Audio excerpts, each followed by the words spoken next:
Me enteré de que me vendían un miércoles por la tarde.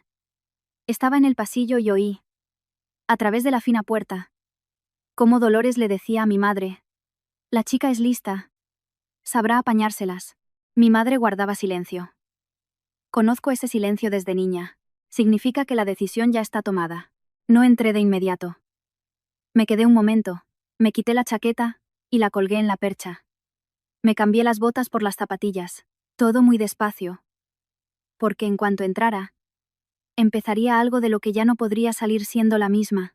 Pero primero, la mañana de ese mismo día.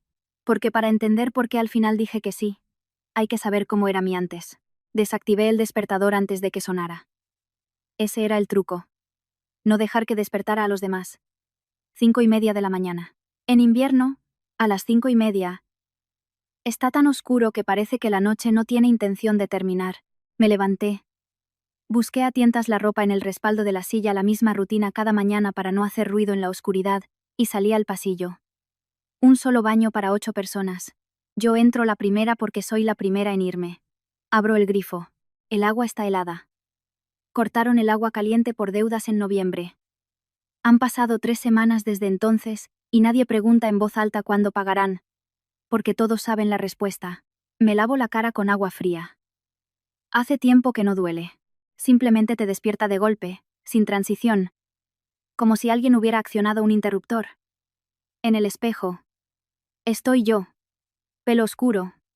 Ojos verdes. Pálida por la falta de sueño. Una vez, alguien en el trabajo me dijo: «Carmen, eres guapa». No supe qué responder. No por modestia. Es que palabras así no tienen ningún significado para mí. La belleza es para cuando tienes tiempo de pensar en la belleza. La cocina. A 3 pasos del baño. Abro el frigorífico en silencio. Como se abre algo de lo que no esperas nada bueno. Medio paquete de macarrones, un trozo de queso curado en los bordes, 1 litro de leche. No la toco. Es para el desayuno de Marta. Pan. Saco el pan. Corto 2 rebanadas. Carmen. Me doy la vuelta. Marta está en el umbral de la cocina. 7 años. Con un pijama de franela de conejitos. El pelo alborotado, los ojos apenas abiertos. En sus brazos, un oso de peluche al que le falta un ojo. Tengo hambre, dice. Lo sé. Le preparo un bocadillo de queso, le sirvo un vaso de leche, y la siento en una silla. Aún no se ha despertado del todo. Está sentada, parpadeando lentamente. Como un gato, la miro y pienso que tiene las orejas de mamá y la nariz de papá. Y que este año empieza primaria. Y que una mochila decente cuesta 50 euros. Y que ahora mismo no los tenemos. Yo no desayuno. No hay tiempo. Hasta la tarde, le digo. Ella asiente con la boca llena. Para ir al trabajo. Primero a pie hasta la parada. Luego el autobús. Y después otros 5 minutos andando. Un supermercado de barrio en la esquina. El turno es de 6 de la mañana a 6 de la tarde. 12 horas en la caja o reponiendo, dependiendo de quién no haya venido a trabajar hoy. Pagan poco, pero es estable. Y eso es más importante que el poco. Por el camino, pienso. Es la costumbre. No se puede evitar. La cabeza funciona sola mientras los pies avanzan. Hace 3 años, intenté entrar en la facultad de medicina. No lo conseguí. Me faltaron 2 décimas. Mamá lloró en la cocina, pensando que no la oía. Papá dijo: «No te preocupes, hija, el año que viene». Lo dijo y se lo creyó. Yo también casi me lo creí. Escribí «el año que viene» en un papel y lo pegué en el espejo del baño. No hubo un año que viene. Primero, Carlos se metió en problemas y hubo que pagar abogados y fianzas. Luego, papá se fastidió la espalda en la fábrica y estuvo casi 3 meses sin trabajar. La baja era una miseria. Después, Sergio enfermó. Nada grave, pero sí caro. Análisis, pastillas. 3 visitas a un especialista privado porque en la seguridad social la lista de espera era eterna. Acepté mi primer trabajo en un puesto del mercado, contando y empaquetando. Luego el segundo. Limpiando un colegio por las mañanas, quité el papel del espejo del baño en algún momento entre uno y otro, sin darme cuenta de cuándo. La bata blanca. A veces, en el autobús o antes de dormir, saco ese recuerdo de algún rincón de mi mente y lo observo, no como un sueño, sino como una pieza de museo. Existió, pero ya no. La vida no siempre es como tú quieres. No es una tragedia. Son solo las condiciones del problema con las que tienes que trabajar. El turno transcurrió como siempre. La mañana en la caja, el almuerzo de pie con un bocadillo en el almacén. Después de comer, a reponer la nueva mercancía. Me dolían las muñecas, la espalda y los pies. Me puse la chaqueta, me despedí de mi compañera, Irene, y salí al frío. De vuelta a casa, no pensaba en nada concreto. Solo caminaba mirando al suelo. El asfalto mojado. Los charcos reflejando las farolas. Un gato junto a un contenedor, pelirrojo, receloso. Me mira y no huye. Abrí la puerta con mi llave y supe al instante que algo no iba bien. Las voces en la cocina no eran las de la familia. Una voz ajena, conocida, pero no frecuente. Dolores. Me quité la chaqueta. La colgué. Me quité las botas y me puse las zapatillas. Todo muy despacio, para ganar un minuto. Luego entré. En la cocina estaban sentados los tres. Mamá, papá y Dolores. Sobre la mesa, 3 tazas de manzanilla que nadie bebía. Mamá tenía las manos entrelazadas, como se ponen para rezar o en un funeral. Papá estudiaba una grieta en su vaso con tanta atención como si contuviera un mensaje importante. A Dolores la conozco de toda la vida. Vive en nuestro barrio. Va a la misma parroquia que mamá y trabaja como limpiadora en una casa de ricos a las afueras. Viene a vernos muy de vez en cuando. Sus visitas siempre significan algo. Me sonté. Carmen. Empezó mamá, con la voz un poco más aguda de lo normal. Dolores quería hablar contigo. La escucho, dije. Dolores habló durante un buen rato, con rodeo sobre los tiempos difíciles que corrían, sobre cómo siempre había querido lo mejor para nuestra familia, sobre que ella era una persona directa y decía las cosas como son. La miraba y la escuchaba. Y al tercer minuto, ya sabía de qué iba todo. No por sus palabras, sino por cómo estaban sentados mis padres. La esencia era esta. Víctor Roca, su jefe. Lleva 8 años limpiando para él. Un hombre serio, de negocios, con dinero. Su hijo, Miguel, de 29 años, tuvo un accidente de coche hace año y medio. Un traumatismo craneoencefálico grave. Sobrevivió. Pero no como antes. Habla con dificultad. Camina mal. A veces en silla de ruedas. Lo entiende todo, eso dicen los médicos. La cabeza le funciona, pero el cuerpo y el habla se recuperan muy lentamente. Víctor Roca quiere una esposa para su hijo. Oficial, con papeles. Una chica que esté a su lado, que viva en la casa, que le ayude, que lo cuide. A cambio, pagos mensuales a la familia, y de los buenos. Seguro médico para todos, una habitación propia para la chica. Y en 2 años, si quiere irse, una compensación y un piso propio. Dolores se calló. Miré a mi padre. Ya habéis aceptado, dije. No era una pregunta. Simplemente verbalicé lo que veía. Mamá empezó a hablar deprisa. De las deudas, de que Sergio necesitaba una operación, de que Marta empezaba el colegio y no tenía ropa decente, de la calefacción, de que papá necesitaba operarse la espalda, y eso costaba un dinero que no teníamos ni tendríamos. Las palabras salían atropelladas, sin pausas. Seguramente lo había ensayado. Yo escuchaba y miraba por la ventana. Fuera, la farola, el asfalto mojado, el gato pelirrojo. El mismo u otro, quién sabe. Busqué la palabra, mal de la cabeza. Dolores negó con la cabeza. Su voz se volvió distinta, más sincera. Entender. Lo entiende todo. Solo que habla mal y camina con dificultad. No es agresivo. No bebe. No da miedo. Solo está roto. Como un aparato al que se le ha fundido algo por dentro. Pero no para siempre. Papá levantó la vista del vaso, me miró y la apartó al instante. En esa mirada había de todo. Vergüenza, súplica, y algo a lo que no sabía ponerle nombre. Él nunca había sabido pedir. Toda su vida, el trabajo, la espalda, la familia y un orgullo que no le permitía decir, estoy mal. Y ahí estaba, mirándome de esa manera. No lloré ni acusé a nadie. No porque no me doliera. Es que hay cosas que duelen más cuando las dices en voz alta. Tengo que pensarlo, dije. Esa noche no dormí. Tumbada en mi lado de la cama, junto a Catalina, de 16 años, que respiraba suavemente, y el pequeño Javier, que se revolvía en la cama plegable junto a la pared, Pensé, no en si era justo o no, sino en que 2 más 2 son 4 y la aritmética de la supervivencia funciona igual en todas partes. Si acepto, le pagarán la operación a Sergio. Marta irá al colegio con una mochila nueva.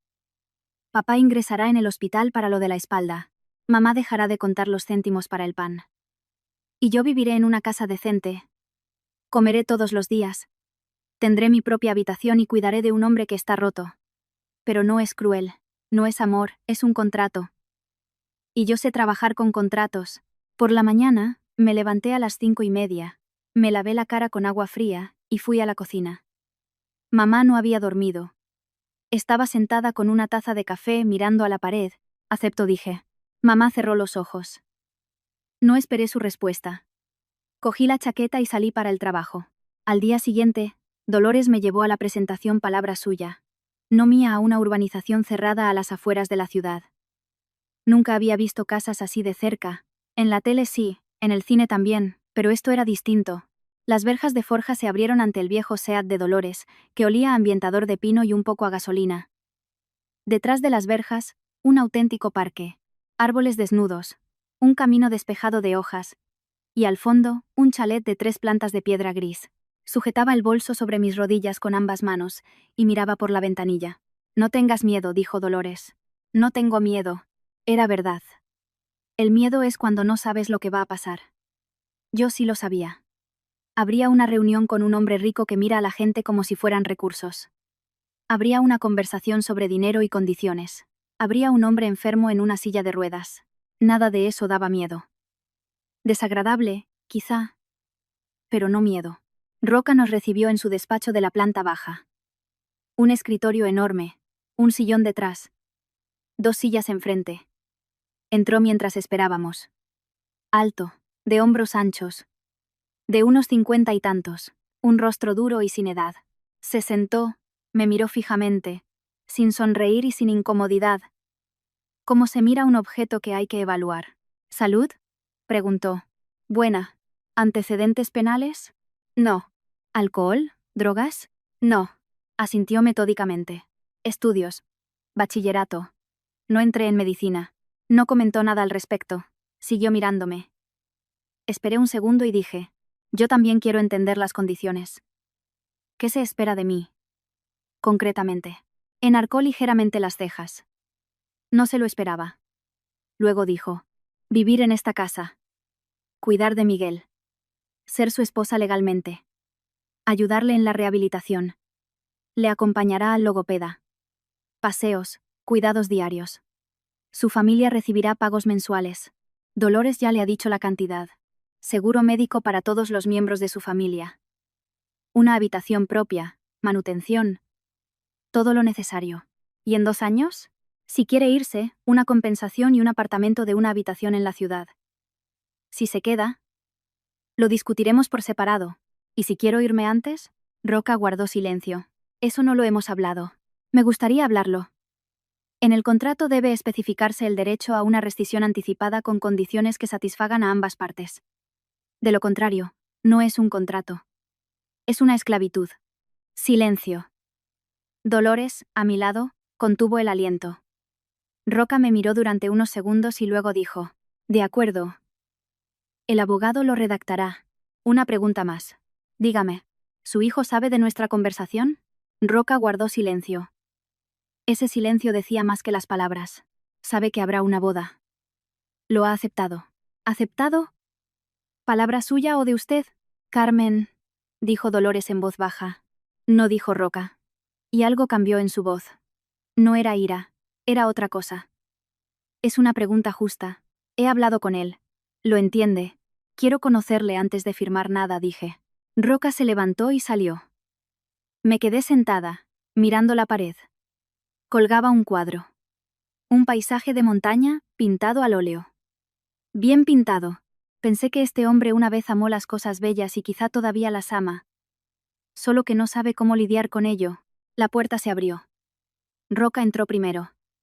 Detrás de él, un hombre joven en una silla de ruedas.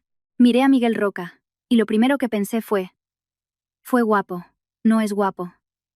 Sino, fue. Algo en él quedaba de esa otra persona. Hombros anchos, rasgos finos, manos grandes, pero la mirada estaba como detrás de un cristal. Miraba en mi dirección y, al mismo tiempo, a través de mí. La cabeza ligeramente inclinada. Miguel, dijo Roca. Esta es Carmen. Miguel levantó la vista y me miró. No aparté los ojos. Lo miré directamente. Abrió la boca. Algo sucedió. Una tensión. Un esfuerzo. Se notaba lo que le costaba. Y salió un sonido. No una palabra. Un sonido gutural, roto. Parecido a algo que una vez fue una palabra. Está encantado de conocerte, dijo Roca por él. La voz era neutra, sin lástima, sin optimismo fingido. Un simple hecho. Miré a Miguel y me di cuenta de algo que me hizo pensar durante mucho tiempo. En su mirada no había vacío. Esperaba encontrar vacío, como en los ojos de alguien que tiene algo apagado por dentro, pero allí había algo tenso, vivo. Me miraba como si me estuviera evaluando. No yo a él, sino él a mí. Rápida, atentamente, desde detrás de ese cristal. No supe ponerle nombre, pero lo recordé. Acepto, le dije a Roca. Con la condición de que el contrato lo revisemos con un abogado y pueda leerlo yo misma. Esa noche tampoco dormí, pero pensaba en otra cosa. Hay cosas que sé sobre la gente. Lo sé porque llevo años trabajando donde la gente no piensa en sí misma. Cajera, limpiadora, dependienta. Y los observas mientras miran los productos o el cambio. El jefe que habla a gritos por teléfono en la tienda, pero rebusca las monedas en la caja. No es tan rico como quiere aparentar. La mujer con el bolso caro que saca del bolsillo una lista de la compra escrita en el reverso de un recibo. Tiene 3 hijos en casa y cuenta cada céntimo. Los ojos dicen lo que la boca calla. En los ojos de Miguel Roca había algo. No era enfermedad. Era otra cosa. No podía ponerle nombre. Pero lo recordé. De la boda hablaré brevemente, porque fue un evento extraño. Demasiado grande y demasiado pequeño a la vez. Un restaurante. Unas 30 personas. Socios de Roca. Algunos de sus hombres. Nuestra familia. Mis padres vinieron. Papá con su único traje. Mamá con un vestido verde oscuro. Elegante. De segunda mano. Intentaban sonreír. Marta daba vueltas a mi alrededor y me susurraba que era la novia más guapa que había visto. Catalina la llevaba de la mano y lo miraba todo con los ojos muy abiertos. Yo llevaba un vestido blanco que Dolores había comprado para mí por encargo de Roca.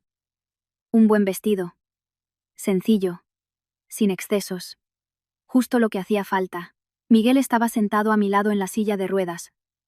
Con un traje que le quedaba perfecto. El concejal pronunció las palabras. Carmen. ¿Acepta usted? Sí. Acepto. El concejal preguntó. Miguel, ¿acepta usted?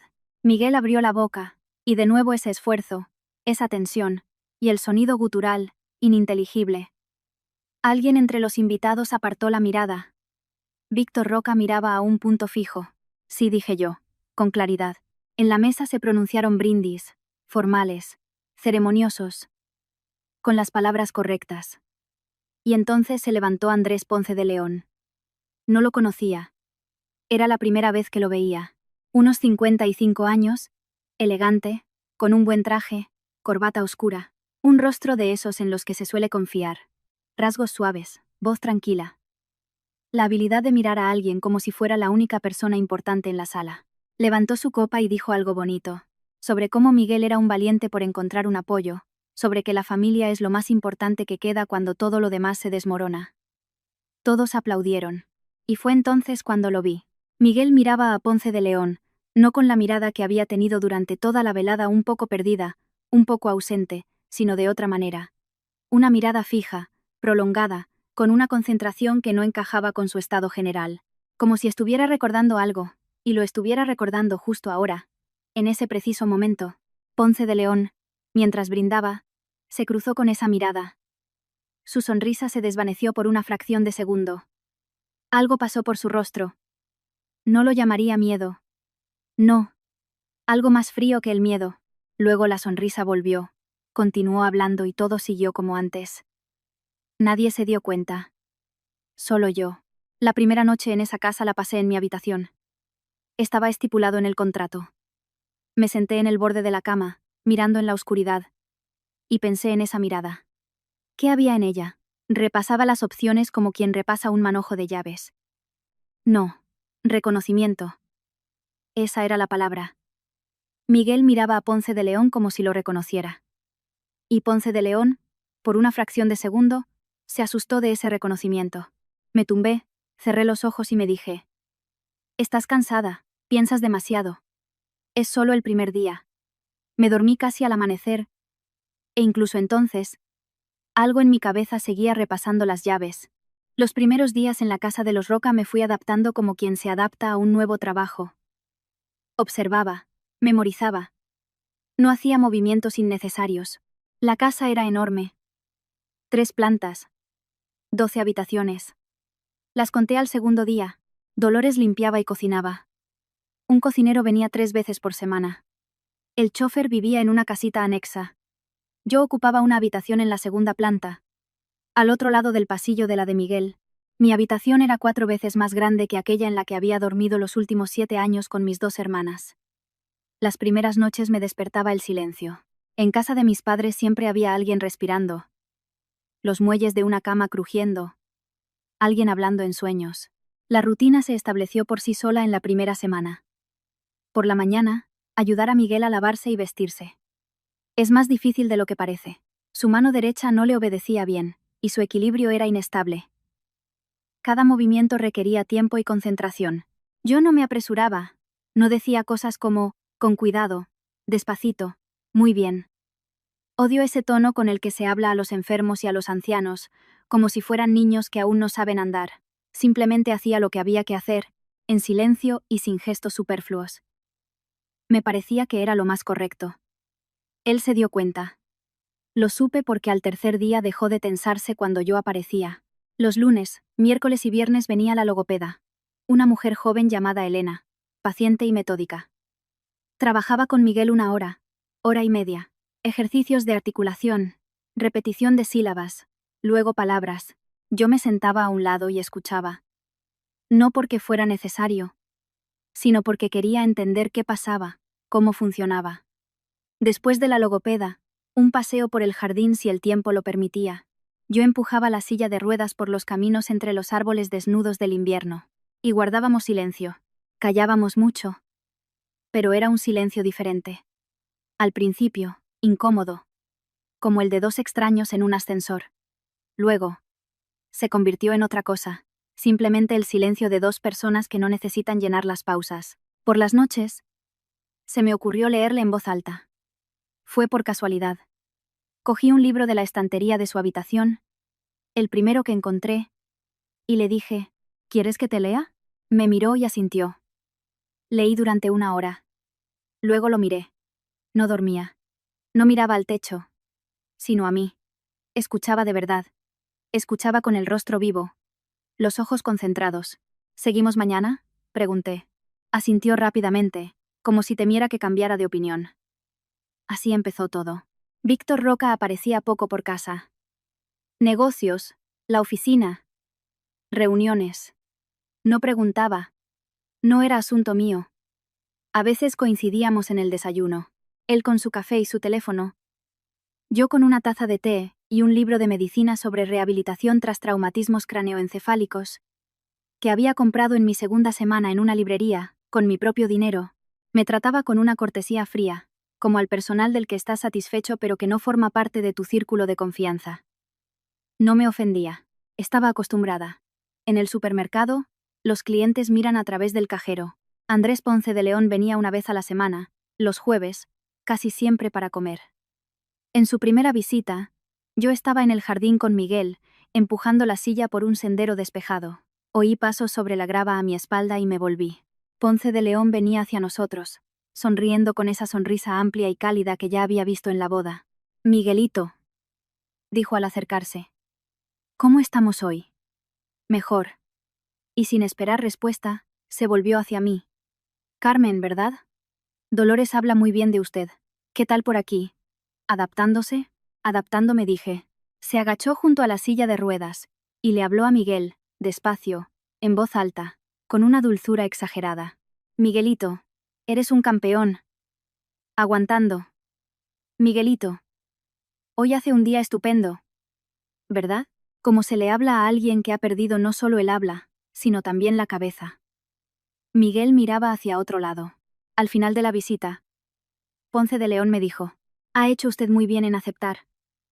El pobrecito Miguel necesita cuidados constantes. No es fácil estar al lado de una persona así». Había algo incorrecto en esas palabras.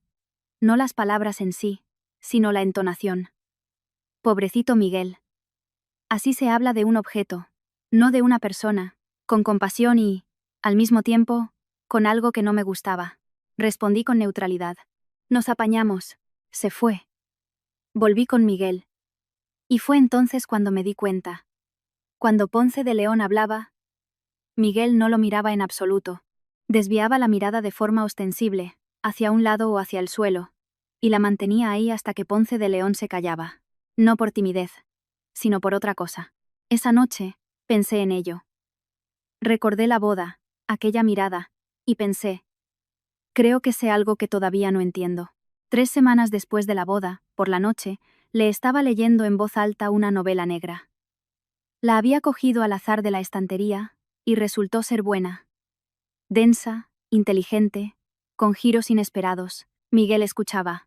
Terminé el capítulo, marqué la página, y entonces él levantó la mano y señaló el libro. Pensé que quería ver la portada. Se lo acerqué. Lo cogió despacio. Con esfuerzo. La mano derecha no le obedecía bien. Y no miró la portada. Se estiró hacia la mesa y cogió un lápiz.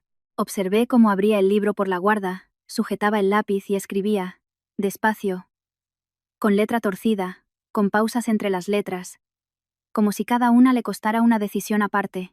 Lo es. Lo sé. No me moví. Siguió escribiendo. Quien. El corazón me dio un vuelco. ¿Qué sabes?, pregunté en voz baja. Miró la guarda y volvió a escribir, durante un buen rato, con un esfuerzo enorme. La mano le temblaba. Una palabra. AMI. Silencio. El silencio de la habitación se volvió diferente. ¿Quién? ¿Qué te hizo? Escribió otra palabra. La escribió y levantó la cabeza. Me miró directamente. PONC. Me quedé inmóvil. Miré la palabra. Luego a él. ¿Estás seguro? Asintió una vez. Despacio. No era el gesto de un enfermo que asiente porque le han preguntado. Era el gesto de un hombre que ha decidido decir la verdad. ¿Recuerdas lo que pasó? Negó con la cabeza. No todo escribió. Fragmentos. Su cara. Una copa. Luego, oscuridad. Me levanté, caminé por la habitación, de la pared a la ventana y de vuelta. Pensaba. En mi cabeza, algo empezaba a encajar, algo a lo que aún no quería ponerle nombre. El accidente. Ponce de León. Aquella mirada en la boda. El pobrecito Miguel. Las visitas semanales. ¿Para qué? ¿Para qué iba a venir un hombre de negocios cada semana a visitar a un amigo que ni lo reconoce ni habla? Para asegurarse comprendí de que todo sigue igual. Todo bajo control. No se lo diremos a nadie, dije. Por ahora. ¿De acuerdo? Me miró y escribió una palabra. No una respuesta a mi pregunta, sino algo distinto. ISPERABA. ¿A quién esperabas? Escribió. AQIENDECIRSLO. Miré esas palabras en la guarda del libro. Pensé en que había pasado 1 año y medio en esa casa. 1 año y medio sabiendo lo que sabía y sin poder decirlo. Con ese hombre viniendo cada jueves a llamarle pobrecito Miguel. Y a su lado, un padre que no sabe, unos médicos que no saben, y nadie a su alrededor que sepa. De acuerdo, dije. Entonces, cuéntamelo todo. Todo lo que recuerdes. Sin prisa. A trozos. La semana siguiente establecimos un sistema. Compré un cuaderno. Uno escolar normal. De cuadros. Y lo coloqué en la estantería entre los libros. Con el lomo hacia la pared. Por las noches. Cuando Dolores se iba a su casa y Víctor Roca estaba en su despacho o había salido a cenar, yo iba a ver a Miguel. Nos sentábamos juntos en la mesa. Él escribía y yo leía. Escribía a trozos. Exactamente a trozos. Porque la memoria le volvía así. No como una imagen completa, sino en fragmentos. Una cena de empresa. Un restaurante. Ponce de León se le acercó en la barra con 2 copas y le dijo: un coñac especial, Miguel. Pruébalo. Miguel bebió. A los 20 minutos, sintió que el suelo se hundía. No era embriaguez, era otra cosa. La cabeza le pesaba. Los movimientos no le obedecían. Quiso sentarse. Ponce de León le dijo: «Será mejor que te vayas a casa, Miguel. No tienes buena cara». Miguel no quiso molestar al chofer, así que condujo él. En la autopista, un camión de frente. Terminó de escribir esto y dejó el lápiz. Miraba la mesa. «¿Recuerdas el olor?», pregunté. «De ese coñac». ¿Había algo raro?, pensó. Luego escribió: «Amargo. No como el coñac». Asentí. Lo apunté en mi propio cuaderno, uno pequeño que llevaba en el bolsillo. Sabor amargo. Un tranquilizante veterinario. Algo sintético. No lo sabía. Pero era una pista. Paralelamente, me di cuenta de que Miguel se estaba recuperando más rápido de lo que mostraba a los médicos. No lo entendí de inmediato. Fue gradual. Primero, noté que la mano derecha le funcionaba mejor de lo que yo pensaba. Luego, que a veces se levantaba solo, agarrándose al cabecero de la cama, mientras yo estaba cerca. Después, él mismo me lo escribió directamente en el cuaderno. Se lo oculto a los médicos y a mi padre. Ponce de León no puede saber que estoy mejor. Leí aquello y levanté la cabeza. «¿Por qué no?», escribió despacio, con cuidado, con pausas. «Mientras siga así, no tiene miedo. Si ve que me recupero, actuará. Necesita que yo esté indefenso». Pensé en ello durante mucho tiempo, esa noche y las siguientes. Este era el cuadro que se iba formando en mi cabeza. Ponce de León quería influir en Víctor Roca. Mientras Miguel estaba sano, no había forma. Miguel era demasiado listo, demasiado agudo. Habría desmontado cualquier trama. Con un Miguel enfermo, Víctor estaba solo, destrozado por el dolor, era manejable. Ponce de León no quería matarlo, quería romperlo. Un Miguel roto era su seguro durante muchos años. Y yo estaba aquí, la esposa por contrato, la cuidadora, la persona que había traído dolores. Nadie sabía que tenía buena memoria, ojo avizor y la costumbre de pensar. Esa era nuestra ventaja. «De acuerdo», le dije a Miguel. «Entonces, seguimos así. Tú finges. Y yo empiezo a recopilar». Me miró. Escribió una palabra. «Y a una eteose». Juntos asentí. La vida se volvió doble. Delante de los médicos, de Ponce de León, de Víctor Roca, todo seguía igual. Miguel en la silla de ruedas, habla ininteligible, lentitud, movimientos torpes, y yo a su lado, la esposa cuidadora, silenciosa, diligente, sin progresos, sin avances. A solas, era otra cosa. Su voz volvía lentamente, como regresa el sonido tras un largo silencio. Primero, sílabas sueltas. Luego, palabras. Después, frases cortas. Hablaba en susurros, y era un esfuerzo añadido mantener en voz baja lo que quería gritar. Yo escuchaba. Una tarde, pronunció mi nombre. «Carmen». 2 sílabas. Claras, reconocibles. Me quedé helada. Me miró, y, por primera vez, sonrió de verdad. No una mueca de esfuerzo. No un asentimiento cortés. Una sonrisa auténtica, viva, un poco torcida. Y me di cuenta de que estaba llorando, sin saber cuándo había empezado. Me volví hacia la ventana. Me recompuse en unos segundos. Sé cómo hacerlo. Me giré. Otra vez le dije. Se rió en voz baja, casi sin sonido. Y lo repitió. «Carmen». Bien, dije. Y no añadí nada más. Porque todo lo demás sobraba. Con Víctor Roca casi no hablábamos. Simplemente coexistíamos en la misma casa, con cortesía y a distancia. Él se iba temprano, volvía tarde. Comía la mayoría de las veces en la oficina, en la cena. A veces me preguntaba por Miguel. «¿Ha venido hoy la logopeda?». «¿Qué ha dicho?». Y yo respondía breve y al grano. Él escuchaba. Asentía y se iba. Pero me di cuenta de que a veces se paraba en el umbral de la habitación cuando yo le leía en voz alta a Miguel. No entraba, solo se quedaba escuchando unos segundos. Luego se iba. Una noche no podía dormir. Fui a la cocina a calentar un vaso de leche. Una vieja costumbre, desde niña. Me llevé el libro de medicina sobre rehabilitación.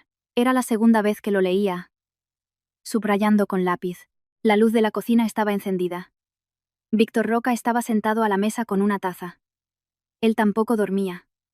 Me miró sin sorpresa, como si me esperara. ¿No puedes dormir?, preguntó. A veces pasa. Puse la leche al fuego. Miró el libro que yo tenía en las manos. ¿Y eso para qué? Quiero entender cómo trabajar con él correctamente. La logopeda viene 3 veces por semana. El resto del tiempo estoy yo. Guardó silencio. Luego preguntó. ¿Leís? Le leo. Es ya la segunda vez. Removí la leche.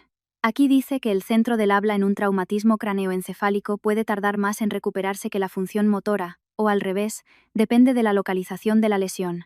Es importante que la persona oiga hablar constantemente y que intente hablar por sí misma, no por obligación sino voluntariamente. Eso lo acelera. Roca escuchaba. Por eso le leo en voz alta, dije. Y hablo con él, aunque no me responda. Simplemente le hablo, de cualquier cosa. Dejó la taza. Miró fijamente la mesa durante un buen rato y luego dijo, no a mí, sino al aire. Su madre no llegó a verlo. Murió 3 meses después del accidente. Un derrame cerebral. No me dio tiempo a decirle que Miguel había sobrevivido. Murió unas horas después de la operación. No sé si me oyó.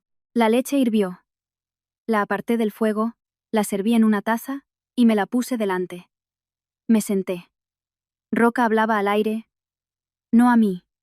Yo solo estaba allí. Habló de cómo era Miguel antes del accidente. Agudo, rápido. Siempre 3 pasos por delante. Habló de cómo los primeros meses no durmió, sentado junto a su cama. Habló del funeral de su mujer, de que estuvo como un témpano, sin una lágrima.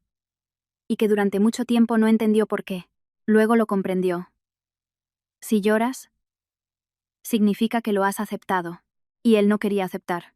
Yo escuchaba, sin consolar. No sé hacerlo, y tampoco hacía falta. Simplemente estaba sentada a su lado, en el silencio nocturno de esa gran casa. Y eso, al parecer, era lo que necesitaba. Cuando se calló y se levantó, dije, Miguel está vivo. Eso habría sido importante para ella. No respondió nada. Se fue. Pero a la mañana siguiente, en el desayuno, me miró no a través, no de reojo, sino a mí. Brevemente. Pero de verdad. Y eso fue algo. 4ª semana. Jueves. Ponce de León. Esta vez se quedó más tiempo de lo habitual. Se sentó con Miguel en el salón, hablando con ese mismo tono lento, cariñoso y exagerado. Yo estaba cerca, hojeando una revista. Ponce de León miraba a Miguel con más atención que antes. Algo le preocupaba. Lo sentí. No por sus palabras, sino por la frecuencia con que desviaba la mirada de Miguel a mí y viceversa. Carmen, ¿qué tal con la logopeda? ¿Usted está presente? Sí, siempre. ¿Y le parece que hay progresos? Los médicos dicen que pocos, pero los hay. Es un proceso lento. Sí, sí. Asintió. Lento. Los traumatismos craneoencefálicos llevan mucho tiempo. A veces años, a veces se quedan así. En esa última frase, esa misma satisfacción. No compasión, no una observación neutral. La satisfacción de alguien a quien le complace lo que oye. Mientras tanto, Miguel estudiaba el estampado del sillón. Indiferente. Distraído. Cuando Ponce de León se fue, Miguel buscó el cuaderno que estaba en la estantería y escribió. Estaba comprobando. Tiene miedo de que recuerde. Y más abajo. Necesitamos pruebas. Mis palabras no bastan. Lolaí. Pensé. La sustancia dije. Si era algo raro, ilegal. Tuvo que comprarlo o conseguirlo en algún sitio. Hay una cadena. Asintió y escribió. Raro. Veterinario, creo. Por ese sabor amargo. Leí sobre casos así una vez. Bien. Entonces, necesitamos a alguien que sepa buscar esas cosas fuera, no a través de tu servicio de seguridad. Me miró interrogante. Un detective privado, dije. Yo lo encontraré. Lo encontré por internet. Sentada en mi habitación con el portátil, leyendo reseñas, comparando. Me decidí por una agencia con un nombre sobrio y buena reputación en foros profesionales. Llamé yo misma, en mi propio nombre. En la reunión, lo expliqué. Busco información sobre sustancias que puedan causar descoordinación y pérdida de concentración. Composición química. Posibles fuentes de obtención ilegal. El detective. Un hombre de unos 40 años con aspecto de contable y ojos de quien ha visto mucho.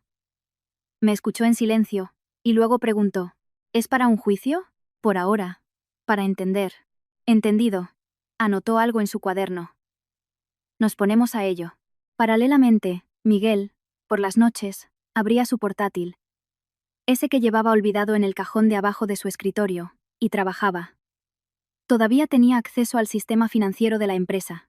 Nadie se había molestado en revocárselo mientras estaba convaleciente. Trabajaba despacio. La mano derecha le obedecía mal. Pero trabajaba. Una noche le llevé un té. Se había quedado hasta las 2. Vi la luz bajo su puerta. Entré en silencio. Se volvió y me señaló la pantalla. Cifras. Muchas cifras. ¿Qué es esto? Ya hablaba bien. En voz baja. Con pausas. Pero con claridad. Cuentas. 3 años. Contratistas ficticios. Servicios de consultoría a empresas que no existen. El dinero va a paraísos fiscales. ¿Cuánto? Dijo una cifra. Solté el aire lentamente. No podía ni imaginar una cantidad así en términos concretos, solo abstractos. Mi padre no lo veía. Mi padre confiaba en él. En su voz no había ira, sino otra cosa. Una tristeza más antigua que la ira. 3 años, repitió. Mientras yo me dedicaba al trabajo, pensando en la empresa, él desviaba el dinero. A veces veía cifras raras en los informes. Se lo decía a Ponce de León. Él decía, no te preocupes, son gastos planificados, yo me encargo. Y yo le creía. Cerró el portátil, apoyó las manos en la mesa y se las miró. ¿Estás enfadado?, le pregunté. Conmigo mismo. Tenía que haberme dado cuenta antes. Confiabas en una persona en la que tu padre llevaba confiando 20 años. No es ceguera, es normal. Guardó silencio. Luego me miró. Sabes decir las cosas de tal manera que te oyes a ti misma. ¿Qué quieres decir? Cuando dices algo, tú misma te lo crees. Eso es raro. Pensé que nadie me había dicho algo así antes. No porque no fuera verdad, sino porque nadie se había fijado lo suficiente. Llegó la primavera. Lo notaba por la ventana. Primero desapareció la escarcha, luego los árboles del jardín echaron brotes, y después, de repente, todo se volvió verde. En el piso de mis padres no te das cuenta así de la primavera. Allí, por la ventana, se ve el asfalto y un trozo de la pared del vecino. Con Miguel ya hablábamos de verdad, por las noches. Me preguntaba por mi familia. Le contaba sobre Marta, que ahora iba al colegio con una mochila decente, y me mandaba dibujos a través de mi madre. Sobre mi padre, al que por fin le habían operado la espalda, y ahora caminaba erguido, sorprendiéndose él mismo de ello. Sobre Sergio, que se había curado.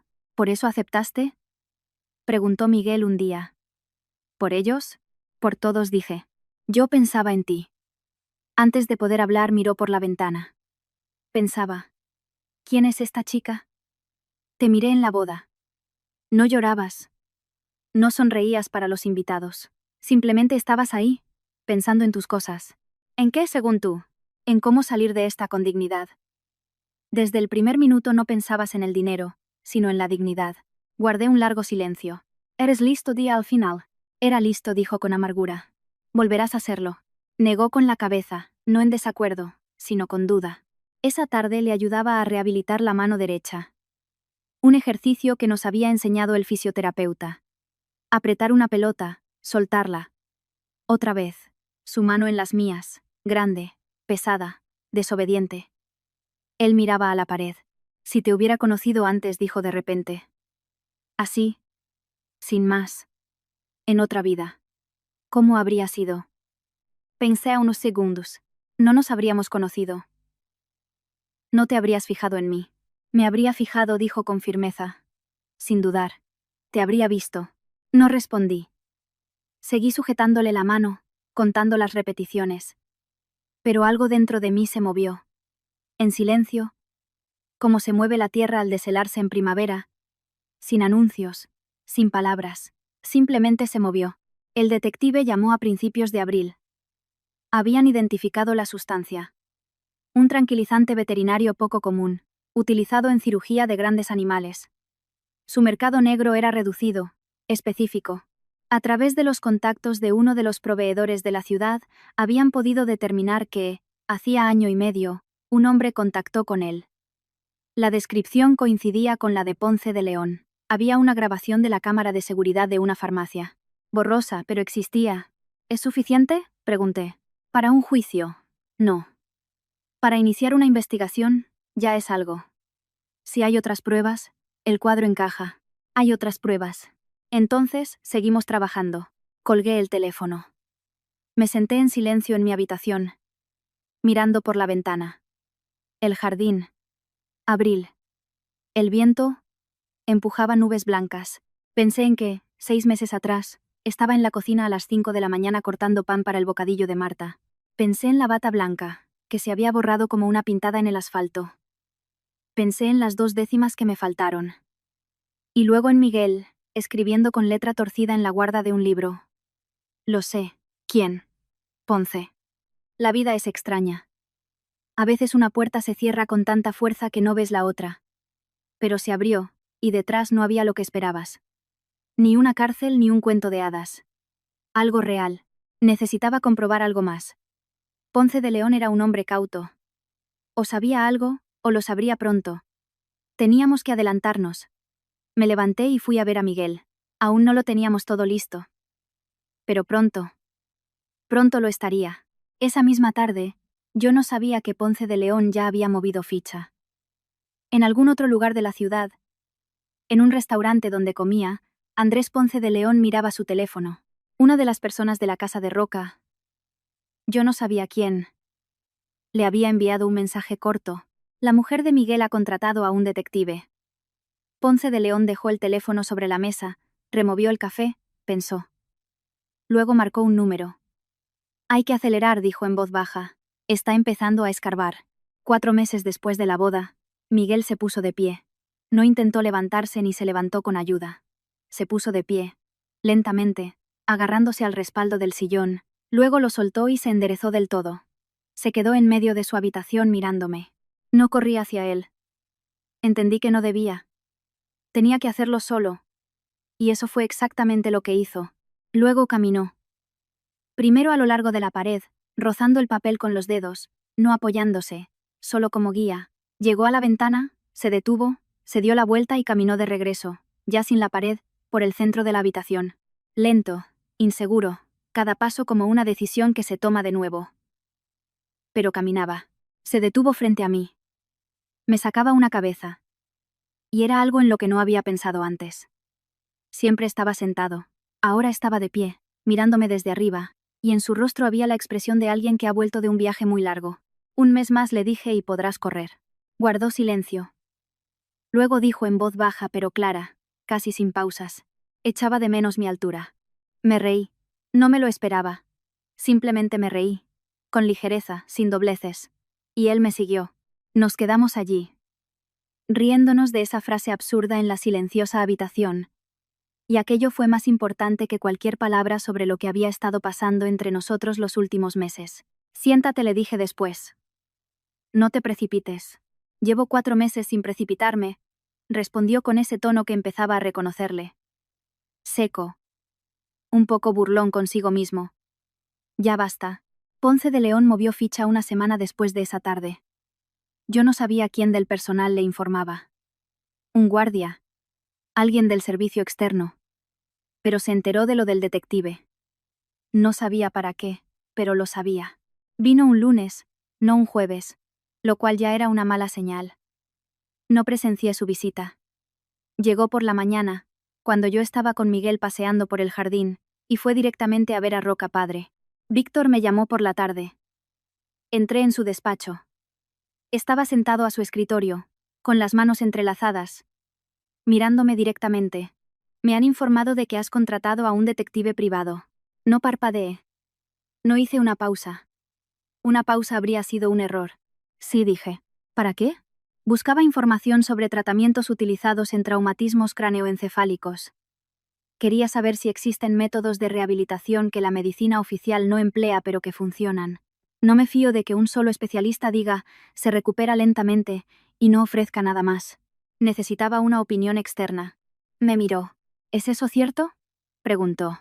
Sí. Era verdad y no verdad al mismo tiempo. Realmente había estado recopilando información sobre tratamientos. Solo que no sobre los de rehabilitación. Enséñamelo. Saqué el móvil y abrí la carpeta con los artículos guardados. Realmente los tenía, los había leído, subrayado. Y el detective, entre otras cosas, había usado eso como coartada para sus averiguaciones. Roca cogió el teléfono. Lo hojeó lentamente. Artículos, foros de especialistas, estudios. Asintió. Me devolvió el teléfono. De acuerdo. El tema quedó zanjado. Salí del despacho y me detuve en el pasillo. Suspiré. Luego fui a contárselo a Miguel. Me escuchó. Escribió en el cuaderno un hábito, cuando había que fijar algo importante. Entonces, ¿tiene a alguien en la casa? Lo sé, escribí al lado. ¿Quién? Aún no lo sé. No importa. Lo importante es acelerar. Asintió. Cerró el cuaderno. Necesitamos a una persona más, dijo en voz alta. Un testigo de aquella noche. Alguien del personal del restaurante que viera a Ponce de León en la barra con 2 copas. El detective está en ello, dije. Ya está en ello. El detective encontró al camarero 2 semanas después. Un chico joven. Había cambiado de trabajo desde entonces. Ahora estaba en otro sitio. Pero recordaba aquella noche. La cena de empresa de una gran compañía, mucha gente, y uno de los invitados, un hombre no muy joven con un buen traje, que estuvo un buen rato en la barra, cogió 2 copas y luego se apartó a un lado de la sala. Tuvo una de las copas en la mano durante varios minutos antes de dársela a un joven. ¿Está dispuesto a hablar? Le pregunté. ¿A testificar en un juicio? Sí. Le han explicado que es importante. El cuadro encajaba. La grabación de la cámara de la farmacia. El testimonio del camarero. Los documentos financieros que Miguel había impreso y organizado. 3 años de desfalcos. Contratistas ficticios. Cantidades y fechas. El informe médico sobre la naturaleza de sus lesiones. Y las palabras del propio Miguel. Las palabras del propio Miguel. Eso era lo principal y, a la vez, lo más difícil. Tu padre tiene que oírlo de ti, le dije a Miguel. No de un informe. No de un abogado. De ti. No me creerá contra Ponce de León, dijo Miguel. Te creerá. Estaba segura. Te conoce a ti. Y a Ponce de León cree que lo conoce. Son cosas distintas. Miguel guardó silencio, mirando por la ventana. Esto lo destrozará, dijo en voz baja. 20 años de amistad ya están rotos. Tú solo se lo vas a decir en voz alta. Guardó silencio un poco más. Luego se levantó, solo, sin apoyo, y se acercó al espejo de la pared. Un gran espejo con marco oscuro. Nunca se acercaba a él. Me había fijado. Ahora se plantó delante, mirándose. Yo estaba detrás. Nos veía a los dos en el espejo. Soy otro, dijo. No. Eres diferente. No discutía. Constataba. Era un engreído. Creía que entendía a la gente. No la entendía. Veía cifras, esquemas, negocios. No veía a las personas. ¿Y ahora las ves? Me miró en el espejo. Durante un buen rato. ¿A ti? Sí. No respondí nada. Pero algo en ese silencio era más verdadero que cualquier respuesta. Antes de hablar con su padre, fui a ver a los míos por primera vez en 2 meses. Marta abrió la puerta antes de que pudiera llamar al timbre. Debió de oír mis pasos en la escalera. Se me colgó del cuello. Carmen. Qué guapa estás. Tú también, dije. Enséñame los cuadernos. En la mesa nos reunimos todos los que estábamos en casa. Mamá, Catalina, Javier, Sergio, Marta. Papá llegó un poco más tarde, de su turno, pero ya no encorvado como antes. Después de la operación de espalda se mantenía erguido. Y eso, cada vez que lo veía, me daba un vuelco en el pecho. De forma inesperada. Algo tan simple. Ya no se dobla. El piso era el mismo. La misma grieta en el techo sobre el fregadero. El mismo frigorífico con la puerta que zumbaba. Pero en las ventanas colgaban cortinas nuevas. Blancas. Con florecitas. Y en el frigorífico había comida. Después de comer, mamá me llevó a la cocina y entornó la puerta. ¿Eres feliz? Preguntó en voz baja. Lo pensé. No para buscar una respuesta bonita, sino con sinceridad. No lo sé. No es la palabra correcta, creo. Pero no estoy mal. Estoy interesada. Mamá no lo entendió. Pero asintió. ¿Es bueno? preguntó. Ese Miguel. Es mejor de lo que parece, dije. Mamá me miró como miran las madres cuando ven algo sobre lo que no preguntan en voz alta. De vuelta a casa, en el coche que ahora me dejaba el chofer de Roca, pensé que esa palabra era la correcta. Mejor de lo que parece. Mejor de lo que parece por fuera. Mejor de lo que él mismo piensa de sí mismo en sus peores momentos. Y eso lo acababa de entender ahora, en el coche, mirando los árboles de mayo por la ventanilla. Mejor que cualquier persona que hubiera conocido antes. No era enamoramiento, o no solo eso. Era algo más denso. Confianza, construida no sobre palabras, sino sobre meses de silencio compartido, secretos compartidos, trabajo compartido. Conocía su ira y su amargura. Conocía su ironía. Volvió antes que su voz, antes que su forma de andar. Sabía cómo mordisqueaba el lápiz cuando pensaba. Y cómo miraba por la ventana cuando se cansaba. No lo decía en voz alta, no pensaba hacerlo. Por ahora. Pero lo sabía. La conversación de Miguel con su padre la fijamos para el viernes por la tarde. Sabía que Víctor Roca estaría en casa. Siempre estaba en casa los viernes por la tarde. Eso ya lo había aprendido. Nos preparamos durante toda la semana. Miguel repasó todos los documentos una vez más. Yo hice copias, ordenadas. Primero, las anomalías financieras. Luego, los datos del detective. Después, el testimonio del camarero. Una lógica irrefutable. El viernes, a las 8:30, Miguel se levantó del sillón, en el que se había sentado a propósito para esta entrada, y caminó hacia el despacho de su padre. Yo iba a su lado, no porque no pudiera caminar solo, sino porque habíamos acordado ir juntos. Miguel abrió la puerta y entró. Víctor Roca levantó la cabeza de sus papeles y vio a su hijo. De pie en el umbral, sin silla de ruedas, erguido. En unos segundos, por su rostro pasó todo aquello de lo que no se habla en voz alta. El alivio, el dolor, y algo que desborda y no cabe. Se levantó de su sillón, dio un paso adelante y abrazó a Miguel como se abraza a alguien que se creía perdido. Sin palabras, solo lo sujetó. Yo me quedé en la puerta, mirando hacia otro lado. Eso no era asunto mío. Luego se sentaron. Yo, a un lado, junto a la ventana. Miguel habló más despacio de lo que ya era capaz a solas, pero de forma clara, sin pausas. Lo contó todo. La cena de empresa, Ponce de León con 2 copas. El sabor amargo, el accidente. El año y medio de silencio. El cuaderno, el detective. Los documentos financieros. Hablaba. Y yo miraba a Víctor Roca. Su rostro se petrificaba por momentos. No de ira, sino de una comprensión que entra en una persona lentamente, como el frío por una puerta mal cerrada. Escuchaba sin interrumpir. Las manos inmóviles sobre la mesa. Cuando Miguel terminó, Víctor permaneció inmóvil un largo rato. Andrés dijo al fin. Una sola palabra. No una pregunta, no una exclamación. Simplemente un nombre que se había vuelto otro. Sí, dijo Miguel.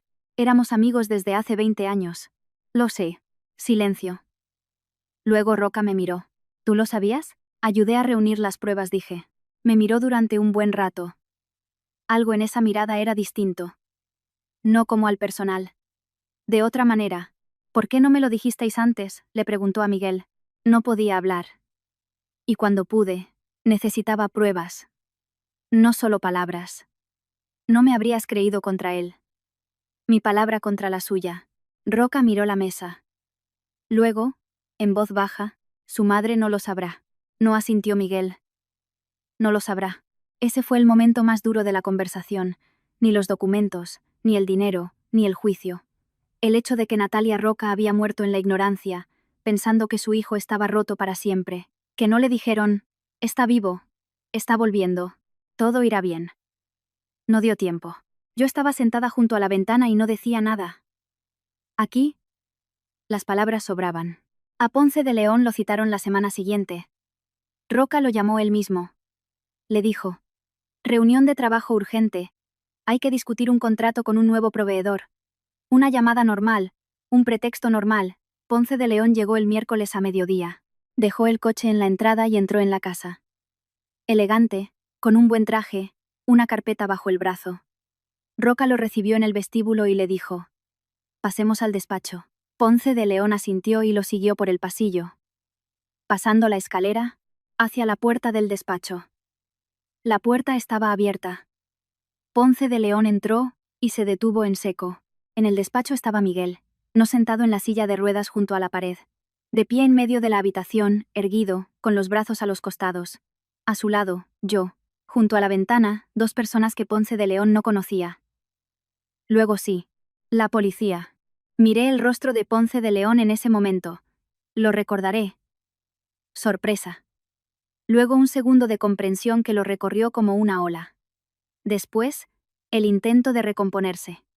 Todo en 3 segundos. Miguel, tú. Empezó. Sí, dijo Miguel. Yo. Ponce de León se volvió hacia Roca. Su voz era casi normal. Casi. Víctor. No entiendo qué pasa. Si hay algún malentendido. Orden judicial, dijo uno de los policías. Ponce de León se calló. Miró el papel, luego de nuevo a Roca. Víctor. Tú me conoces. 20 años. Roca lo miraba. Callaba. Y ese silencio era más terrible que cualquier palabra. Denso, impenetrable. Definitivo. Creía conocerte, dijo al fin. Se llevaron a Ponce de León. En la puerta, se volvió una última vez hacia Roca. Él miraba por la ventana. La puerta se cerró. Silencio en el despacho. Luego Víctor Roca se sentó en su sillón. Juntó las manos sobre la mesa y dijo: no a nadie, sino al aire. 20 años. Miguel se quedó a su lado, le puso una mano en el hombro. No dijo nada. Y fue lo correcto. Cogí los documentos de la mesa y salí en silencio. Luego vino el juicio. Lo contaré brevemente. Porque el juicio no es el lugar donde ocurre lo principal. Lo principal ya había ocurrido. La investigación duró 3 meses.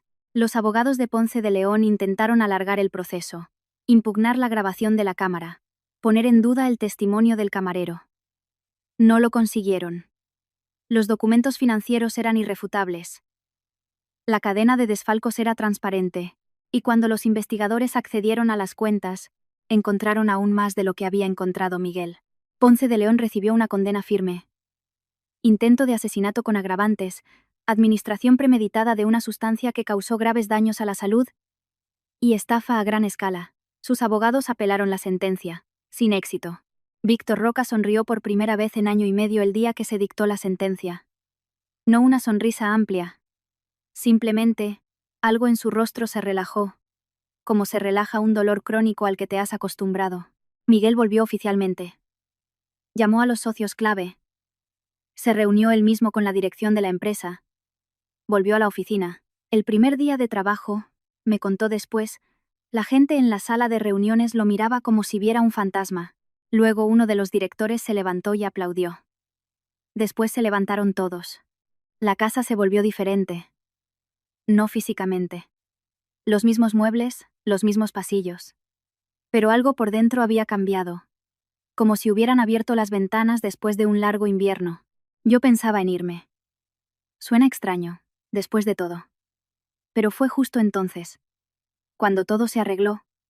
Cuando la idea empezó a volver con insistencia por las noches. Miguel está sano, camina, habla, trabaja. Su padre está a su lado. La amenaza ha desaparecido. Yo llegué a esta casa como cuidadora. La cuidadora ya no es necesaria. El contrato dice: en 2 años. Puede irse con una compensación y un piso. Había pasado casi un año. Quedaba tiempo. Pero ¿para qué esperar si todo por lo que vine ya estaba hecho? No lo decía en voz alta. Pero Miguel se dio cuenta. Entró en mi habitación un domingo por la tarde.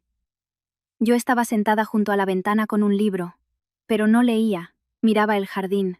«¿Estás pensando en irte?», dijo. No respondí automáticamente. «¿Estás pensando en irte?», repitió. Cerré el libro. Guardé silencio.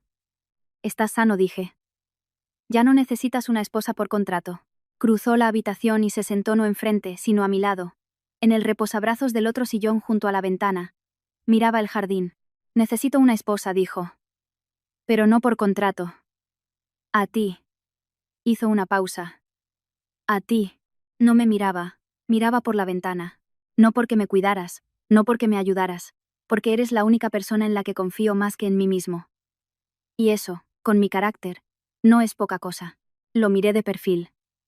Vi su nariz recta, la boca ligeramente apretada, esa misma mirada que vi por primera vez en la presentación, y que entonces no supe nombrar. Eso no es una declaración de amor, dije. No asintió. Es más que eso. Guardamos silencio.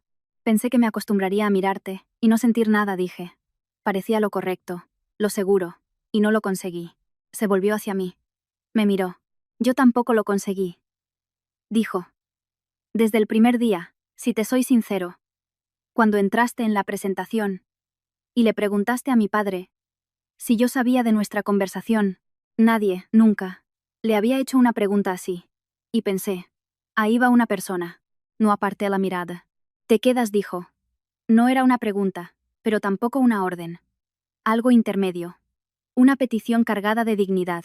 Me quedo, dije. Fuera. El jardín de junio. Verde y silencioso. Un mes después ocurrió algo que no había planeado. O lo había planeado. Pero no así. No ahora. No en esta vida. Llevaba varios días despertándome con náuseas. Lo achaqué al cansancio. A los nervios. El año había sido intenso. Luego Dolores me miró una mañana en el desayuno y no dijo nada. Solo me miró con esa expresión con la que las mujeres mayores miran lo que las jóvenes aún no han entendido. Fui a la farmacia yo sola. Andando. Sin el chofer. Simplemente me apetecía caminar, como antes. Compré una prueba. Volví a casa. Me senté en el baño, con la tira en las manos. Y pensé que la vida es un guionista muy extraño. Llegué a esta casa como cuidadora. Me convertí en detective. Resulté ser una aliada. Me convertí en esposa. Primero sobre el papel, luego de verdad. Y ahora. Esto. 2 rayas. Salí del baño. Miguel estaba sentado en el pasillo, esperando. Había visto que había salido. Me miró a la cara. ¿Sí? Preguntó en voz baja. Sí, respondí. Se levantó, se acercó y me abrazó. No de forma impulsiva, no teatralmente. Simplemente me abrazó y se quedó así. Quieto. Yo me quedé quieta a su lado y pensé que nunca me había enseñado a mí misma esto. Aceptar algo así, sin más, sin preparación, sin cálculos. Simplemente estar ahí y permitir que sea lo que es. No sé qué clase de padre seré, dijo en el silencio del pasillo. Aprenderás, dije. Se te da bien aprender. Se rió en voz baja, contra mi hombro. Se lo dijimos a Víctor Roca esa misma tarde. Escuchó, asintió, se levantó, fue a su despacho y cerró la puerta. Media hora después, salió. Se acercó a mí. Su madre se habría alegrado, dijo. Eso fue todo. No añadió nada más. En general, no era de añadir. Eso ya lo sabía. Pero lo que dijo fue lo más grande que era capaz de decir. Y yo lo acepté exactamente así. Pasaron varios meses más. Noche. No dormíamos. Mi barriga ya era notable, y por las noches me despertaba con antojos de una cosa u otra. Y al final, simplemente me quedaba sentada, mirando el jardín dormido por la ventana. Miguel se despertaba detrás de mí. Siempre. Había aprendido a sentir cuando yo no dormía. Esa noche, leía un libro sobre desarrollo infantil. Leía con el mismo semblante serio y concentrado con el que leía los informes financieros. Yo lo observaba y pensaba en mis cosas. ¿Te arrepientes de algo? Le pregunté. Dejó el libro. Pensó. Sinceramente, ¿del accidente? No. Es extraño. Pero no. Si no fuera por él, no habría parado. Toda mi vida iba corriendo a alguna parte. Trabajo, negocios, cifras, ambición. No veía a la gente. A ti no te habría visto. Eso seguro. Esa es la filosofía de la justificación, dije. Es la verdad, dijo. No una justificación, un hecho. No digo que fuera bueno que pasara. Digo que de ello salió algo que no habría existido de otro modo. Hizo una pausa. ¿Y tú? Preguntó. Pensé. La mañana a las 5:30. El agua fría del grifo. Marta con su pijama de franela. Carmen. Tengo hambre. 12 horas en la caja. La guarda del libro con letras torcidas. El cuaderno en la estantería entre los libros. Octubre en el jardín, cuando caían las hojas, y Miguel dijo mi nombre por primera vez. Claro, 2 sílabas. Me arrepiento de no haber entrado en medicina, dije. Se rió. Sabía que esa no era toda la respuesta. ¿Nada más? Nada más. Era la verdad completa. Sin reservas. La vida que empezó como un trato, como la aritmética de la supervivencia en la cocina a las 5 de la mañana, se había convertido en mi vida, extraña, complicada, con un detective y un juicio y noches en el silencio de una gran casa. Pero real. La más real de todas las que había tenido. Nunca había sabido permitirme el lujo de ser feliz. No había tiempo. Ni siquiera había tiempo para pensar en ello. Y ahora estaba sentada, de noche, junto a un hombre en el que confiaba más que en mí misma, escuchándole leer en voz alta párrafos sobre a qué edad los niños empiezan a reconocer las caras, y pensaba, es esto, no una fiesta, no un cuento de hadas. Simplemente, lujeao. Y resultó ser suficiente. Resultó ser más que suficiente.